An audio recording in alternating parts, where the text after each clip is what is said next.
সহকারী অধ্যাপক ডাক্তার সায়েদুর রহমান। সকালে জাতীয় বার্ন ও প্লাস্টিক সার্জারি ইউনিটে এক সংবাদ সম্মেলনে তিনি জানান, এখনো বিভিন্ন হাসপাতালে ভর্তি আছেন ৭৮ জন। এদের অনেকের অবস্থা আশঙ্কাজনক। মারা যাওয়া ২৭ জনের মধ্যে ২৫ জন শিশু, একজন পাইলট এবং অপরজন স্কুলের শিক্ষিকা বলেও জানান সায়েদুর রহমান। তিনি আরো বলেন, ৬ জনের লাশ এখনো শনাক্ত করা যায়নি।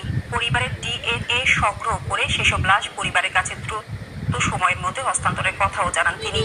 স্বাস্থ্য মন্ত্রণালয়ের এই বিশেষ সহকারী বলেন, এই মুহূর্তে ১০০ জন মানুষের রক্তের প্রয়োজন। তাই যারা রক্ত দিতে হাসপাতালে ভিড় করছেন তাদের ভিড় না করার অনুরোধ করেন তিনি।